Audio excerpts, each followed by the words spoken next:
It's now day number 6 for the search for the possible remains of the missing sabongeros in Taal Lake, Batangas. And for updates, we have News 5 correspondent Ian Suyo. Ian, okay, kamusta ang paghahanap dyan? May nakita bang significant sa ika-6 na araw?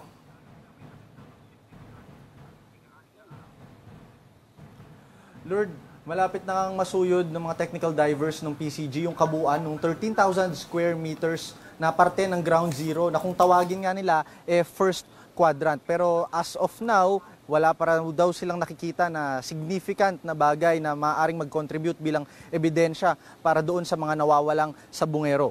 Mula sa pagsisid nga nila kaninang alas 8 ng umaga, bumalik yung mga technical divers dito sa Fishport, mag-aalas 12 na ng tanghali.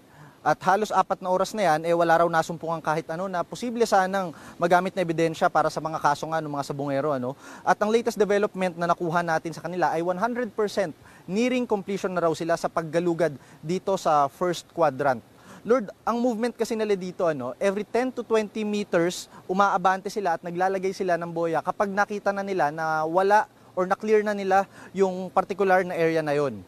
Kanina rin, ginamit na rin yung ROV o Remotely Operated Vehicle. Pero 1 hour usage lamang daw muna yung paggamit nila dyan. Ang paliwanag ng PCG, kadalasan naman daw, ang maximum usage niyan ay aabot sa 4 hours. Pero dahil daw sa pagiging mataas nung lake bed ng Taal Lake, yung mga propeller nung ROV kailangang ingatan dahil pag umikot daw yung propeller na yan sa ilalim at sumayad yan doon sa lupa, posibleng maging murky yung tubig at lumabo yung kuha ng kamera ng ROV.